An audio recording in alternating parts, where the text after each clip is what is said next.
when we were transferring some of these cassette tapes that haven't been heard in over 50 years is like Rosetta Stone's stuff. I mean, I'm going to leave it at that. I'm getting straight up chills like I'm being electrocuted right now because what we heard was important stuff.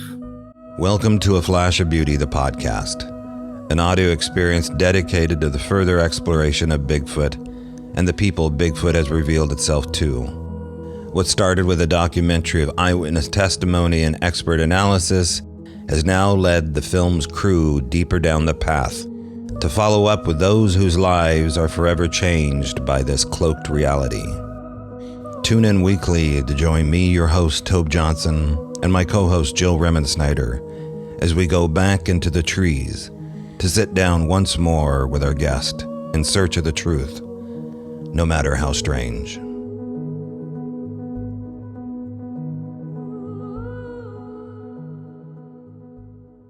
Happy holidays. Hi, Jill. Hey, so by now it's probably getting close to New Year's Eve when you're listening to this, if not already the new year. We have something special planned today, don't we, Jill, as far as having a group, a gaggle, more so than just one voice, one person we're talking to. Today we have your husband, also the director, Brett Eichenberger, and our good friend, cinematographer, Micheal Ferry. And we're going to dig into the Flash of Beauty world, kind of do a recap. Yeah, honestly, if we wanted to do a thorough recap, we'd probably need a few hours. We could actually make a weekend out of it and invite everyone to pitch a tent and hang out. But we are limited on time and weather considerations. It is the end of the year. We have some final thoughts on how the year went for us. And then we'll be back with our regular interviews coming up after that, of course. But because it's the holidays and the hustle bustle, you've been cooking all day like a little elf. You're just covered in flour right now from head to toe. Then tomorrow I got to hustle out the door and go see some extended family. So we hope you enjoy the show. Should we go ahead and get started, Jill? Let's do it. All right, here we go. With the Flash of Beauty team, let's start it up. Hello, everybody. Hey, We're back. This is like a really special holiday podcast episode because not only did Tobe and I have trouble coordinating people to appear this week, but what are you talking about? You got Mike and I. It's like a huge achievement. Look, I'm not trying to make it sound like you guys are like the we have things to offer. Yeah. Look, there's a choreography to all this, and everything works out the way it's supposed to because we need to do an end of the year review, and Tobe and I thought who better to recap what's been going on this past year than director Brett Eichenberger and cinematographer extraordinaire Micheal Ferry. My gosh, these guys exist. They're real. Sort of. Yeah, they have. Mike's got an actual family, man. He's like busy. Which they might barge in any moment. I had to race home from the in-laws' Christmas party, so they might barge in through that door. But that's all right. That's totally cool. Hyped up kids, nice presents and stuff. Yeah, good stuff. Well, we're here to embrace the chaos of the holiday season, and sometimes you have to mix it up. This is our social mixer. This is kind of like our not only year in review, but this is our Christmas party, our work-related, inappropriate Michael Scott Christmas party that's going to happen here. So, Resonance Productions Christmas party. Yeah. Yes, it is. Jill's BAC is already 0.02. It's 0.0 fun. Oh, there we go. There you go. And to be fair, Brett, I've been going nonstop since 11 a.m. Well, sooner. Like I left the house, I was like, I'm on a mission. So I've been Christmas shopping. I was doing all the grocery shopping for Christmas dinner, blah blah blah, prepping food all late afternoon, evening. Blah, blah, blah. I am sustained right now on Christmas cookies and red wine. That sounds rad. and puppy chow, which is weird. We won't get into that though. It was there. I mean, I didn't want to be rude, so. Yeah, well, turkey and giblets is the best puppy chow. And for the listening audience here, the award for best backdrop has to go to the VR representation that Bretty Claus has here of Sasquatch and the reindeers in the background. Bravo! Wow! Insert applause track. There's so much more going on there than I thought there was. Yeah. See, I want to point out here, weatherman style, these guys right here. The two creepy. See these guys? Wow! The two men in black. Yes. Now that wasn't so good. That wasn't. Hi guys. Right. That was not my input. That was AI. AI put that in there, which means that AI knows something. Yeah. AI is one of us apparently. Tobe, I keep seeing micro ball lightning in your. Well, so this is a thing, right? Like, is it right here? Yeah, right there. I just saw it. Yeah. Yeah, we don't know what that is, but it keeps showing up. Did that happen in your last podcast? Yeah, I noticed that too. So is that a camera artifact? No, I don't know. I don't think so. That's an awesome artifact. It's not for a the dead listening pixel. audience. We have a tribute to Simeon Hine here. We have just a little relic neutrino that likes to show up. My Jiminy Cricket, as it were. There's a cat that wants into this office right now. Okay. All right, so now we're letting in cats. Jill, so weird. Okay. He's behind the Sasquatch. This is like, yeah. Okay, never mind. I was going to bring on the cat. Okay. All right, Jill, you and I'll catch up here for a second, and let's talk about the boys as though they're not here. So, the podcast has gone through its ebbs and valleys and curves here, interviewing, taking deep dives with the previous guest of A Flash of Beauty. Our last guest, I believe, was Simeon Hine. That episode will be coming up soon here around Christmas time, I believe. Right, Brett? Yes, actually tomorrow morning. Yeah. So as that episode comes out, this episode will come out after that. So you'll already have an opinion about Simeon Hine, which you, if you haven't gotten to know him and his books, you can go pick those up, and we advertise the heck out of those. But throughout the other guests, Jill, that we've had on here, it's been quite a response, way more so than the first season of A Flash of Beauty. Now that people are able to see the guests and talk to them, it's meant something to the YouTube audience, which is kind of a new thing for A Flash of Beauty, the YouTube channel. Yeah, so was that a surprise to you? I think is just part of the evolution. I mean, once we were able to post people's full interviews, not just the little segment in the A Flash of Beauty Bigfoot Revealed, but when we were able to put out the full interviews for the context of what they were speaking about, and people had a face to kind of follow on this journey, I think everything just kind of evolved. And then when we posted the first documentary, and then the second documentary, and then the full interviews, right?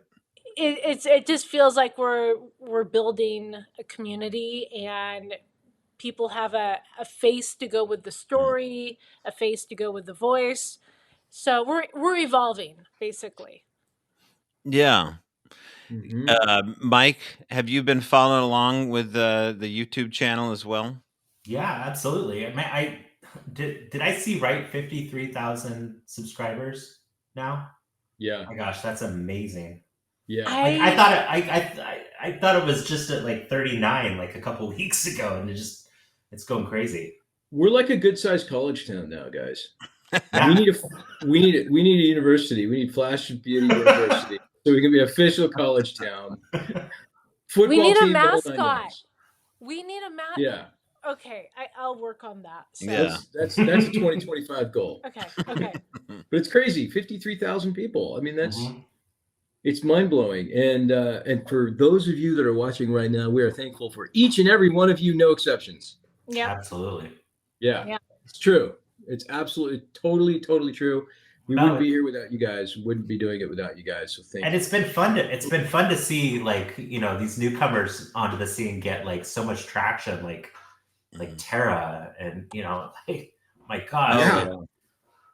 I don't even know where she's at right now as far as hits, but my gosh, it's so cool. Well over 500,000. Yeah, easily. And you guys, you have no idea. Like a good portion of my day is responding to people emailing us who want to schedule a reading with Tara. And Tara's birthday, which was just over this past weekend, Sagittarius, for those who are trying to put this into perspective. I sent her a message and I was like, I hope you are ready to do readings, and I will do whatever I can to help facilitate and set up a website for you with a schedule and payment stuff. I was like, because I'm working like a part-time secretary responding to people. Did she get back to you? She hasn't yet, but I'm sure, between family, kids, holidays, she's working 24/7. Tara, if you're watching this, we're coming for you, girl. Oh yeah, coming for you. The crazy thing is that Tara has a nice little chunk in a Flash of Beauty sequel, Paranormal Bigfoot, and her views on her interview have surpassed it by almost double. Oh, wow. So way to go, Tara. I mean, that's amazing. It's amazing. Yeah. And it's completely understandable why, it's a great interview. It's super fascinating. We had let's talk about why we never had before. Brett, let's dig into that, because I think I was caught off guard a little bit. I talked to Tara about that because Tara's voice is something that's not a Jeff Meldrum type of voice, right? It's not an established voice that an audience knows. There's something authentic though in that tape that's happening, but there's also this physical evidence quality that happens unlike all the other interviews. Do you think it's the fact that there was this activity happening that brought people in, or what do you think it ultimately was? I think that's part of it. And I think that Tara just comes off as very authentic and approachable. Yeah. She's just telling it how it is. And and it doesn't feel like she's got stock in anything she says. And it's almost like she's talking about it in a third person, Yeah. And I think that's why it's so effective. And I remember, when we did that interview, just leaving that interview going, wow. I mean, this was, and it obviously at the time it was one of our first interviews, even though it appears in the sequel. It originally was in the first film, and then we decided to break up both films. But I remember leaving that interview just thinking, holy smokes, this is a game changer. Yeah. And it still is. It still is. I mean, even though we've had some extraordinary interviews, many of which people haven't seen yet because they're in upcoming films, Tara still is, top 5, because I feel like a lot of what she said was so radical at the time for us. And we've been able to go, literally across the country talking to people and verifying what she's had to say. And then capturing the little tiny like micro ball lightning, and then interviewing Dr. Simeon Hine, and then going back and seeing that particular thing appeared on both cameras. Yeah, I mean, it was extraordinary. So I think that's why people kind of gravitate towards it. And it's funny too, because she's such a private person, and she's not doing any of this for the publicity. She's if anything opposite of that. I don't think she really wants to deal with that at all. But here she is. She's got 500,000 views, and yeah, she declined it at first. We had to persuade her. Did she really? I didn't know that. Yeah. Oh, wow. Oh, totally. But Mike, don't you remember? So what happened, Tobe? I don't remember if you were there, but Daryl. One of the first times we met up with you guys, Daryl Adams was like, "You gotta talk to Tara," and he I think he messaged her, and he's like, "She'll meet you at the park at 9:30 p.m." And it was weird. It was so the three of us met at a park shelter. And it was dark and it was weird. Yeah. I felt like we were doing something very covert, and we should have been handing over an envelope or something. But do you guys remember that? How she's like, "Look, you don't know me. This is gonna sound crazy," and then she just put it out there, and we were like, "Whoa." Yeah, that was one of the first wow. Even just speaking with her at that park, some of the things she told us were just mind blowing, and it was. It's like, but that's the coolest thing about these documentaries is it's not only just the shoots, it's how we get there and these meetings and like getting to know people, and you know, it happens under a street light at a park, you know. Yeah. It's just like so random. But it's great. We didn't even really get to see what Tara looked like, I don't think. No. You know what I mean? It was like that dark. No, I think she had a stocking cap on. It was cold. I think we were all kind of bundled up and like it was early fall. Wow. And she's downloading this information. And the whole car ride home, we'd been shooting all day at Al Moon. The whole car ride home, we were just like, what? We've got to get her. We got to get her interview. You know, it was just crazy. Yeah. The energy was just nuts. But it's, it's spilled down to other people too. I mean, it's like a domino effect. Yeah. It's like everybody's story is so amazing that it just gets you hooked. Mm-hmm. Yeah. It speaks to her authenticity, like you said, because if she was just all talk, these numbers would not be coming in. People could smell that insincerity and the fakery, and she's just not that. She's the real deal, and she's very unassuming. She doesn't want the limelight, like you said. So, you know, I think that's probably why she deserves it. So now we just got to get her on here and have her join us once in a while. Jill, will make that a priority for 2025. Absolutely. Totally. All right. Well, let's talk about the journey that everybody's been on. You know, you guys started off with a documentary in mind about Bigfoot. Now you have bigger things in the horizon. Anything that we can talk about coming up? I know Voices in the Wilderness has been something that we've talked about, you know, maybe 20% of the time.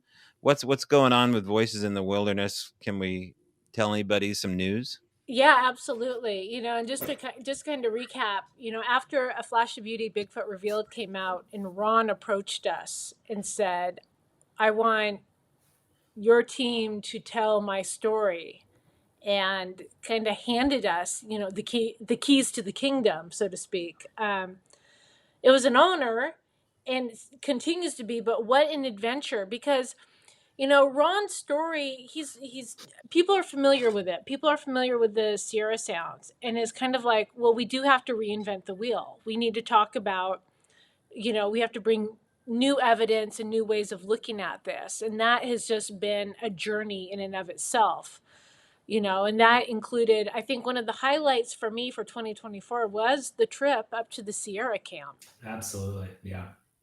That was a life highlight. Yeah. I mean, that was flat out the coolest shoot I've ever been on. I mean, how lucky are we to get to go 8 miles on horseback up the side of a crazy mountain, set up shop for 5 days, shoot. It was amazing. It was amazing. Yeah. Nuts. Yeah. And just there will be more in the future. So I'm just going to keep that. So. And it's, you know, I'm just going to come out and say this. For me, this whole situation is so profound, and it's unrealized how profound it is, because we still have a long way to go in Sasquatchology and Bigfoot research, what have you, as far as persuading the public, as far as having the cold, hard, actual physical evidence. But once we have the cold, hard physical evidence, which we do sort of, but you know what I'm saying. Once it's accepted by the scientific community, it could be 25 years, it could be 25 days from now, 25 years from now, 250, who knows? There's going to be a lot of arrows when we're gone and buried. There's going to be a lot of arrows that are going to point back to the Sierra camp. And what we listen to, David and I and Jill and I and you, Mike, have listened to when we were transferring some of these cassette tapes that haven't been heard in over 50 years, is like Rosetta Stone's stuff. I mean, I'm going to leave it at that. I'm getting straight up chills like I'm being electrocuted right now, because what we heard was important stuff, profoundly important. And that's not like an exaggeration, because I believe it to be 110% real. There's zero question in any one of our minds having had been there and knowing the type of men that the Johnsons were and are, knowing the type of man that David Johnson is, Lewis Johnson is, Bill is, Ron is. I mean, these guys, and just being able to listen to some of the side conversations that they had as the tape recorder was rolling that has never been publicly heard. You get a great idea of who these guys were and what their recording is. But to have the context, you know, when we were sitting in your studio cutting and listening, to have all that background texture and, you know, conversation between all the guys, and then to have the context of knowing exactly what the landscape looked like and where everything was, how everything was laid out, was incredible. I mean, it felt like I was right back there. It was crazy. It absolutely 100% did. It really did. And I hope that, let me rephrase that. We will put the audience, and we're taking our time with this because this is a very special project for a variety of reasons, but we will put the audience as much as we can in our shoes so they can feel the same thing, which has never been done before with the Sierra Camp. And obviously we need to be careful because of the location. Although I'm going to say this now, I'm going to say it a million more times for the rest of my life. Do not try and go there. It's sketchy. It's bad. Don't try and find it. Don't try and go there. Leave well enough alone. You will get your chance to experience the Sierra Camp in our farm. I mean, we did run into a bear. We did run into altitude sickness. We did run into really sketchy deadfall that I could see somebody doing it on horseback if they were pretty seasoned. We were not seasoned at all. Like I said, I mean, the last time I was on horseback was Knott's Berry Farm. And so when we went up that hill and I was just looking at the bareback of you and Mike and Jill scrambling up that hill, I just felt like, I mean, I can't even describe to you how I really felt, but it was as close as like Ernest Goes to Camp meets Indiana Jones as you can get, you know, like all the motivation to be the cool guy, but I mean, I was outgunned at every corner there. And it was, it's just such a thrill knowing that those guys did that year in and year out and had that trail memorized to a degree that, you know, I mean, I don't want to give anything away, but there's a way to get up to the Sierra Camp that I would never imagine anybody would ever go, and these guys would walk it. And to know that they walked it instead of on horse tells me that they're just like twice the cowboy I could ever dream to be, and they did it in like under 4 hours, which is insane. Um, and they came home with deers on their backs and stuff. It's just oh my gosh, yeah, Tobe. Like when we went on that little hike, right? That one day where we were like having. I still haven't recovered. Yeah. David was saying, "Oh yeah, we would hunt up here. We would hunt here, and we'd pack out deers." And I'm just like, really? Yeah. I'm like, it's called a steakhouse, David. Just go there and get your steak. And, like, that's how you eat. Yeah. No, me and Brett were hanging back. Obviously, we were busy shooting while you guys were on your walk. But oh my gosh, like we were starting to get really concerned. I mean, it was a long time. You know, it's like I know hikes take a long time, but I didn't think it was going to be like that. I mean, we were the amount of altitude you guys covered. Yeah, we had the drone up. We were like, flying all over the place. But we even had radios going, and our radios were losing contact, so you couldn't catch us on drone. We were at 9,000 some feet. It was sketchy. Coming back felt pretty sketchy, right, Jill?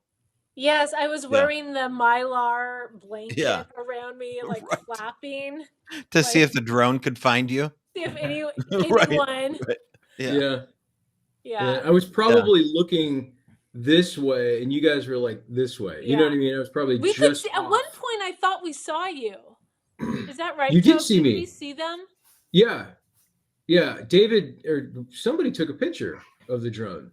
Oh, really? Yeah. And when we say drone, everyone who's listening, we're talking about something actually Brett put up in the air that he's licensed to do. This is not It's a flying camera. Right. Right. No aliens. And if there were, they'd be, this big. Dark government operations. Size of Lego men. Yes. So that was quite the adventure. And just to circle back, I don't know what we were talking about, but like just exciting things coming up. Yeah. We did that. And by the way, I'm not this pale in real life. I just want to point that out. This is part of the vintage thing going on. Debatable. So don't call a doctor. I do get more. But I do want to say, so in addition, like as we've been promoting the interviews and our first 2 documentaries, like Brett, Mike, and I have just been, hopping in the car, going here, there, everywhere, for the Voices in the Wilderness documentary, but also for A Flash of Beauty 3. And from remote villages in Alaska all the way down to the most beautiful parts of the California coastline. I mean, we're throwing a wide net, and there's more adventures coming up on that. So, yeah. Oh yeah, I can't wait for you guys to see some of the stuff we've shot for Flash 3. Like, oh my gosh, some of the stuff we got in Alaska is like, seriously beautiful, amazing stories. Like. And like just the vibe out there and the hospitality and the traditions and it's not like you just went to Alaska and went to hang out at an Anchorage mall. You went to locations that are important to the story, right? Right. We did, yeah. Absolutely. We even got, I think, we got the first snowfall. We caught the first snowfall of the year. Yeah. It was up in elevation. A couple thousand feet. It wasn't at sea level, but and I really felt like after we left Ninwalek that we had new distant family members. Totally. It was such a cool experience. These guys that would drive us around in their cars. And this is a village that is like landlocked. You can't go anywhere but just do loops around the hood. Right. Well, the funny thing is, we could walk back into there tomorrow and pick up right where we left off with these people, and then it'd be like we were there yesterday. It's that cool. The vibe is so awesome. Yeah, I really want to go back. Yeah, I do too. I think that's the plan, is to try and get back there and screen the movie and just hang out. And it's not just Voices in the Wilderness, the Ron Moorhead's experiences, but it's also, A Flash of Beauty 3. But we've been collecting interviews as we go. We're still throwing the net wide. We still have that kind of adventure spirit going on to see what we can find. Let's go down as many rabbit holes as we can. Yeah. Well, we should probably talk about 2 people that aren't with us anymore here. It was kind of shocking to lose a couple people, Henry and Sonia in particular, Henry Franzoni and Sonia Zohar. 2 maybe of the most powerful witnesses that they were friends, but, as far as interviews go, very powerful interviews.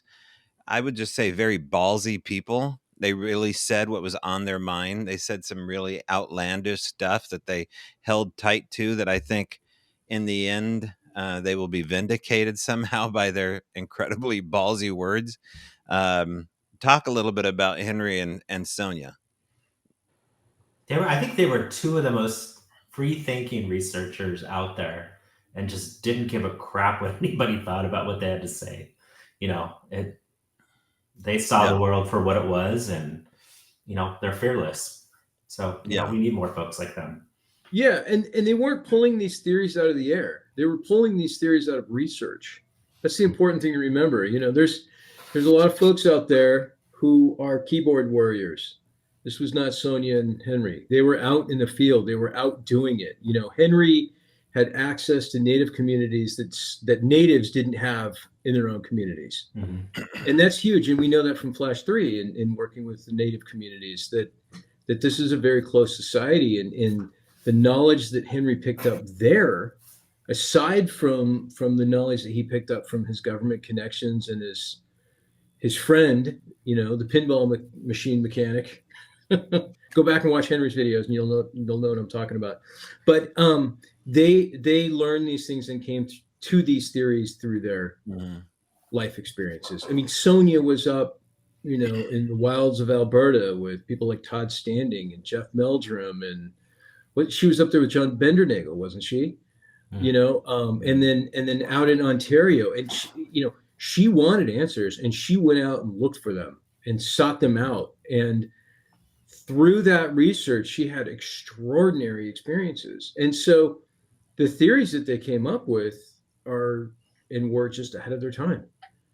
And we keep finding that out. The more people that we talk to, the more innocent bystanders, if you will, the more everyday witnesses that are confirming some of the experiences that they've had that match what Henry was saying a while back, and what the hillbilly rednecks, or I'm sorry, the hillbilly scientists, or the redneck scientists, Henry called them, about Bigfoot. Yeah, I mean, what they had to say will reverberate for as long as those videos are on YouTube, and I hope that that's perpetually. Yeah. And Sonia, I posted this on Facebook.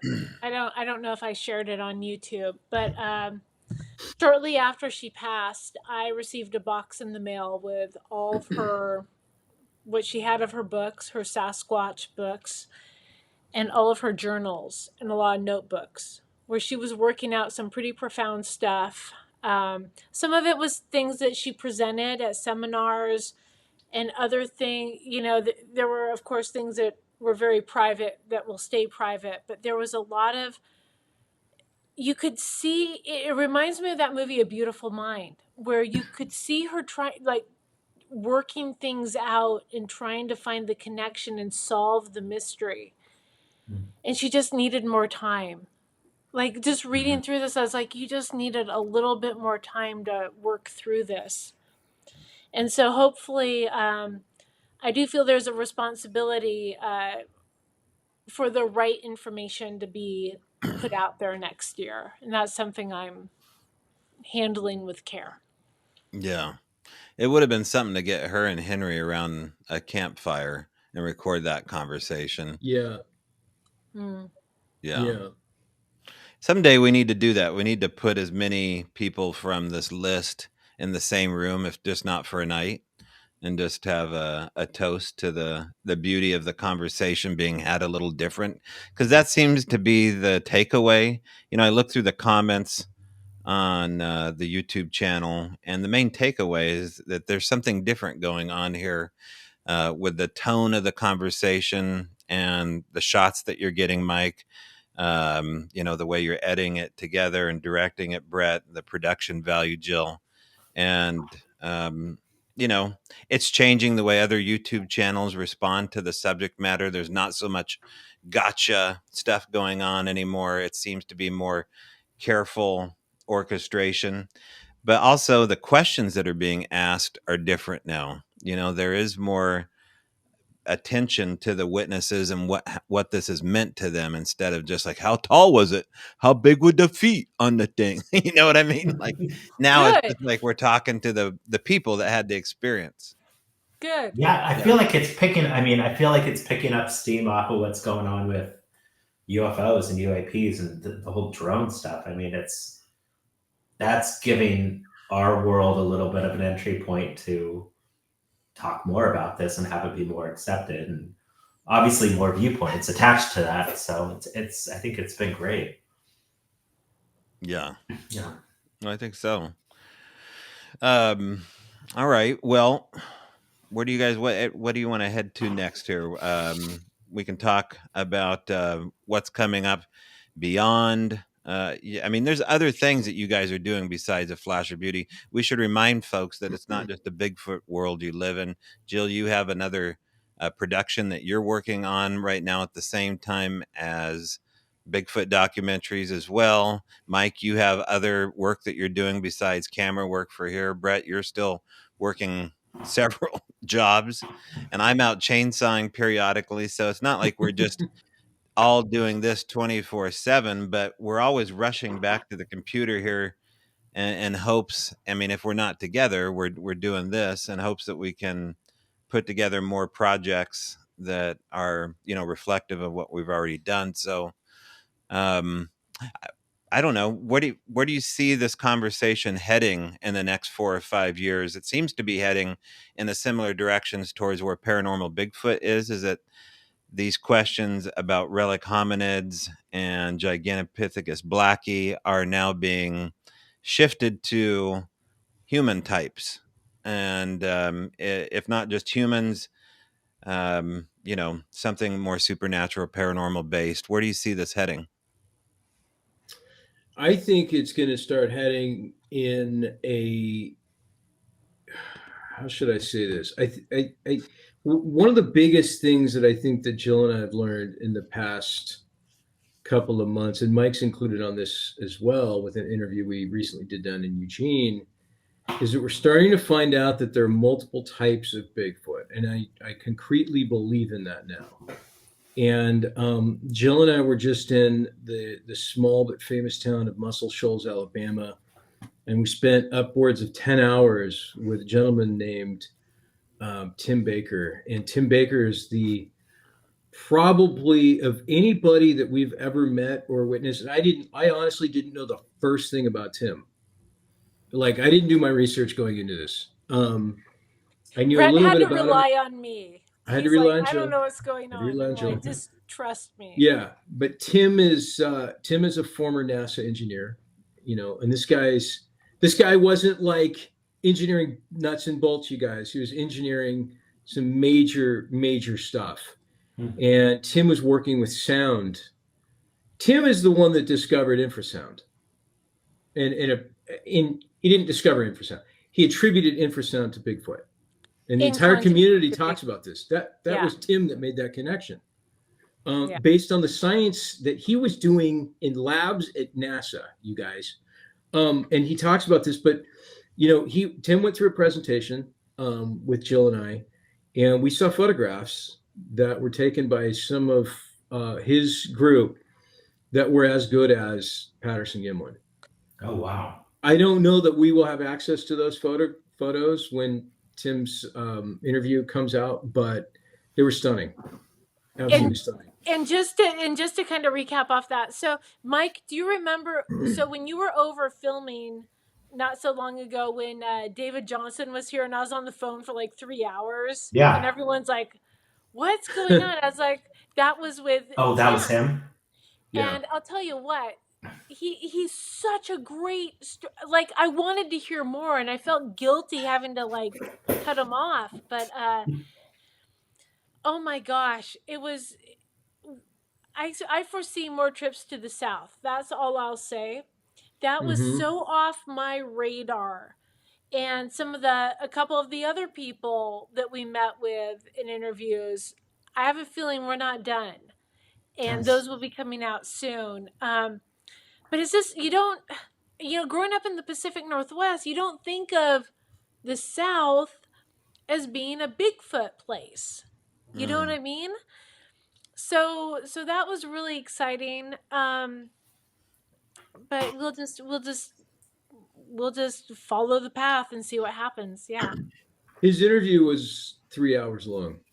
I mean, my gosh. Wow. That was his interview. And then we did a 2-hour tour on his property. He owns 500 acres in Muscle Shoals.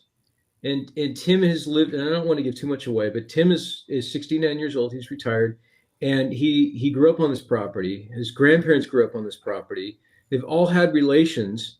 And Tim's first Bigfoot experience was when he was 3 years old.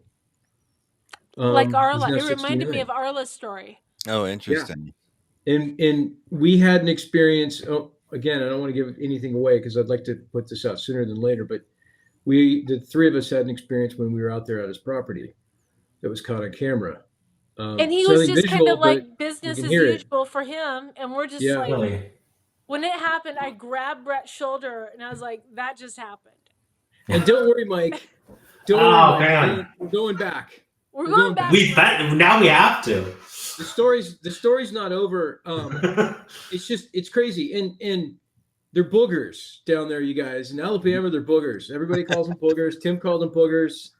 They're boogers. But you know, the other thing that was so great about with Tim, it was a full-on education. Like I mean, gosh, you know, I was like, can I come back tomorrow and just absorb more of what you're saying? Yeah. Because the real education and the real knowledge started dropping once we finished the interview, and he went through his presentation that he does with us, and he started showing the photos. And I was just like, I am not familiar with these. Like, these are photos that have not been widely distributed or known of. And the conversation went deep down the rabbit hole. And I'm just like, we have to, okay, you're setting a new path that we have to explore later on. Yeah. So Tim's been having experiences since he was 3, and then he ends up working for NASA, like later on. Yeah. What's the correlation there? He was an engineer. He was full on engineer, and he was working mission control. Okay. He comes from families of engineers. So it kind of runs in the family. I mean, the guy is extremely smart. He graduated from Auburn University with an engineering degree. I mean, he's just a really sharp guy who had this fascination with engineering, and he also gets into some of the NASA stuff. Yeah, that was my next question to you. Those conversations were off camera, though. Yeah, not all of them. No, he said some very important stuff on camera that we're going to put out there. Okay, I would love to see what he thinks. Yeah, but I mean, this is a guy who was only recently able to talk about the 4 close friends who were astronauts that he lost in the 1986 shuttle disaster. Oh, geez. Challenger explosion. Wow. Those were his close friends, those astronauts. He had an office down from Buzz Aldrin. Wow. I mean, this is not a lightweight guy. And I'm going to just leave it at this. He saw some things that at NASA in mission control on monitors that didn't go public that he talks about. Oh, wow. So that, and we actually did physically land on the moon. I mean, there's no question in my mind now that we landed on the moon.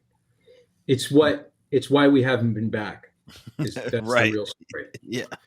Yeah. The real story. He talks about it all. But you know what, you guys? I want to get all 4 of us down there, you guys, because there's an education, like Jill said, in the South. Holy guacamole. Yeah, so that'd be amazing. That's a goal. Yeah. So mark your calendars. Tobe, Mike, will be booger time back there. Booger time. We're going back down to the fall because I don't do snakes. That's right. Yeah. That's right. Yeah. When we were out on Tim's property, he's like, it's cold enough. If it had been a few weeks ago, I would have said be really careful of where you step because of the snakes. But oh God. And I'm just like, yeah, I can't do that. Really? Can't do snakes. No. Yeah. And Tobe can't do spiders anymore. No spiders, no snakes. Yeah. No snakes. Yeah, how are you doing, by the way, Tobe? Are you back up to fighting strength now? Yeah, we're back up to fighting strength. Show him your stump, Tobe. No. Lieutenant Dan, get over here. Yeah, exactly. Get over here. Oh man. Yeah, you got to be careful. That's nasty. Crowdfund for a new peg leg. Jeez. We were ready. Brett and I were like, it's like we're not able to raise money for anything else we want to do, but how are we going to raise money for Tobe? Right. And how do we present? Well, I could have carved my own peg leg, right? Yeah, like I could have been out there carving my own. Yeah. Yeah, and carved a little face in it and designing it. That would be amazing. Right. Oh my gosh. God, now that I think about it, you should have just had the leg hacked off. Maybe I'll go back. Maybe I'll have an elective. It'll be like a scene from Boxing Helena. I haven't thought about that movie in forever. Oh, it's very disturbing. It is. Yeah. Deep dive. Happy holidays. Happy holiday. Boxing Helena. That is Yeah. on my Go watch Home Alone. list. Kids can go Google that later. Yeah, that's right up there with Human Centipede, Tobe. Oh, no. Not watching either of those. Yeah. You know what we should do, Brett? We should take like all the B-roll, all like the beautiful landscapes and aerials and stuff you and Mike have shot, and just set it to that music that everyone loves so much. I like that. And just be like, that would be great for the YouTube channel, like a full-on ASMR experience for Flash of Beauty. I think that would do really well. Yeah, just like the fire. I could do that. I need to find time to do it. But I can definitely do that. Yeah, because the Flash of Beauty again. And I mean, we started off in the very beginning stating this, the three of us, before we even met you, Tobe. That Flash of Beauty is a celebration of the mysteries of the universe and the beauty of the universe, and all of the wonder that the universe has to offer and nature has to offer. And I think the biggest compliment to us, aside from people watching our films multiple times, is hearing people are going out and experiencing, the trees, the woods, the forests, the bayou, whatever it is, whatever part of the country or part of the world that you're in. And we've gotten amazing correspondence from around the world. I mean, totally random countries. Ireland, New Zealand, the UK. We've had people watch it in Qatar in the Middle East. Slovakia. You know what I mean? We had a big Slovakia thing going on for a while. Yeah. And it's like if these films, these series of films and YouTube videos are encouraging people to look out, over this vast wilderness and wonder what's out there and want to go out and explore and stuff, then I think that's amazing. That's one of the major goals of these pieces that we're doing. What's been fun for me though is it's like I said, it's an evolution, and I've had so many people reach out to me privately and say, look, I liked your first documentary. I don't agree with where you're going with the second one, but I'll watch it. I'll be open-minded just because I like the music, because it's a great cinematography. And then they'll come back. I really liked what that one person said. And then they'll come back later on. And I have these ongoing conversations where people are saying, I'm looking at it differently. I'm opening my mind based on what you're putting out there. You just heard that 2 days ago from someone who was completely against the paranormal side of things. And they're starting to come around, starting to see it. But that's the thing. If the cinematography and the editing and the directing and the production gets them in the door and gets them to actually identify with the stories, that's where we want to be. I mean, we want to those stories are the hook. I mean, it's amazing what people have experienced, and to get to hear that. We're really lucky. Yeah, totally. We don't take this job for granted, guys. No, this has been a gift. This has been such it's not work. I'll say that. It's not easy either, Jill. Make sure you say that. It's not easy, but you're right. No, not at all. I mean, it is not. But so when we're not doing this stuff, Brett, Mike, and I are usually on other jobs and stuff. And while we're on those jobs, we're like, remember that time we were filming for a Flash of Beauty, and we're talking about other stuff. So and I see it in the jobs in the stuff I do on the side. I had a Nike shoot the other day where everybody just wanted to talk Bigfoot. I ended up talking Bigfoot with the director, with the producer, with the AD. It was crazy. It was that's all everybody wanted to talk about. Yeah. And they're like, give me the links. I want to watch it now. It was great. Yeah. Super cool. Yeah. Yeah. Well, I hand out business cards, even with the bad QR code on the back of it.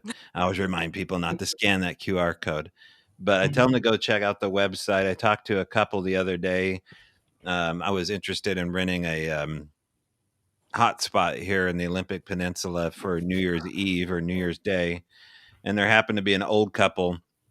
They'd lived there since the 70s near this Bigfoot hotspot. And so I asked them if they had any action, and they said, certainly not.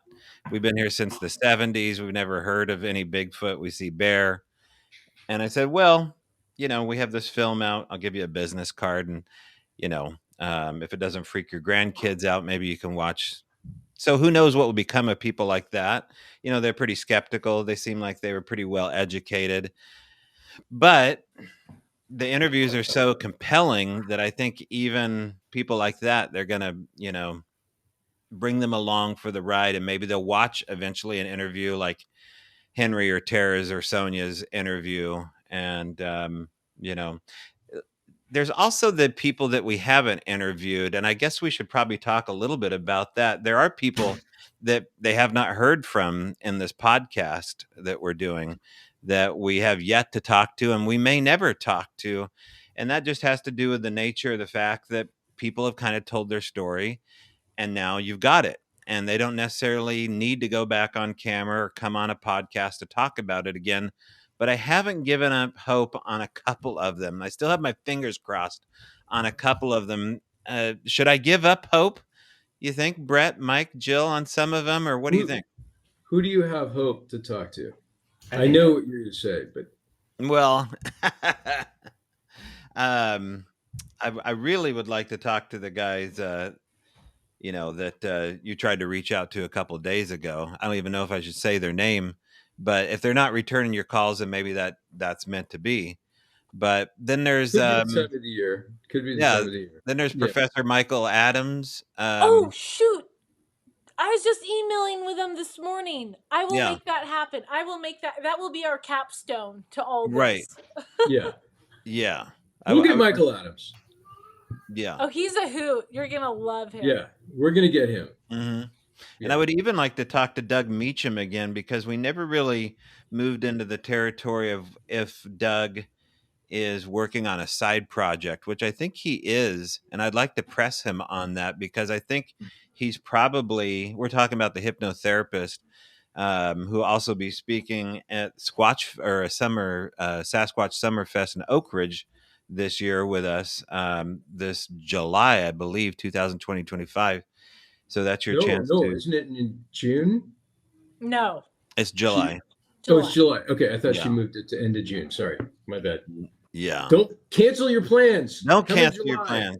But I would like to ask him some more deeper questions about what he's been able to pull as it relates to people's experiences with the supernatural, because I'm sure that's moved the ball with him. I don't know where Doug Meacham was prior to looking into the Bigfoot issue, because I think it was at the prompting of an old friend of mine by the name of Guy Edwards, who just shared an office next door to this. He's a graphic design guy, but also a Bigfoot guy. And I think that it'd be interesting to find out what Doug Meacham is working on privately as far as pulling out some of this information. Because if you can go into somebody's subconscious, like Dr. John Mack, and you can get into somebody's head this way and begin to understand and help them heal through immersion therapy, really, what commonalities is he putting together? And maybe you guys know the answer. Maybe you've talked to Doug about this. Have you guys had any intimate conversation with Doug about the commonalities of what the witnesses are describing? Did you get into that with Doug Meacham?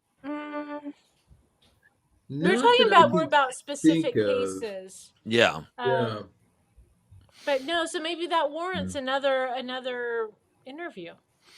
Yeah, I think so. In fact, people in the comments here, if there's someone you want us to re-interview, I think that might be interesting to do, Jill, to revisit. Go back through the list of witnesses there and see if we maybe need to dig a little bit deeper. Totally. I'm sure we could find somebody to get back on here twice. Yeah, and there's still a few people. I mean, this is a funky time of year to try to schedule things with the holidays and whatnot. So There's still a few people floating around, Tobe, that as we get into January, I'll do a hard push on. So Yeah. Oh, so no, we're not done absolutely. yet. No. We have Travis Taylor. That may or may not happen. We have Eric Bard from Skinwalker Ranch.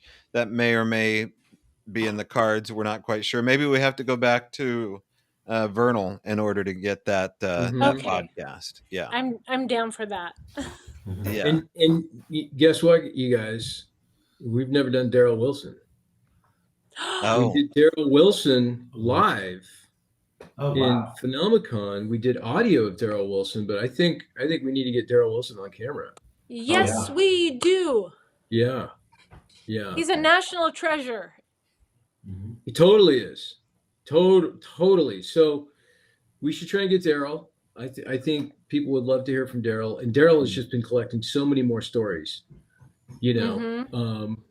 And obviously we haven't done an interview with Harold and Cody yet, and I think those guys are at the top of the list, but that may not happen, because I think that could be a situation where, and we were told, by Harold at the time that we interviewed him, that this would probably be the one and only interview. Right. Yeah. And so I've always kind of been prepared for that. So I don't know. But Brett, we still need to talk to April and Jose. Oh, yeah. Yeah. Yeah, that's true. Yeah. April and Jose and Shane Land. We've had some scheduling conflicts. We've been missing each other on that, but we'll get there. We're not done yet, folks. So.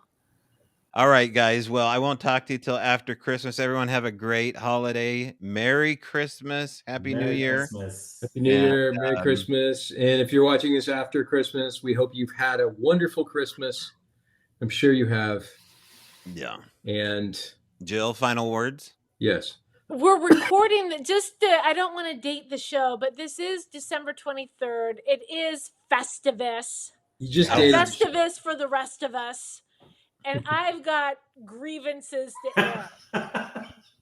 I want to start with these blob squatchers with their red pens. But, okay, I'll start.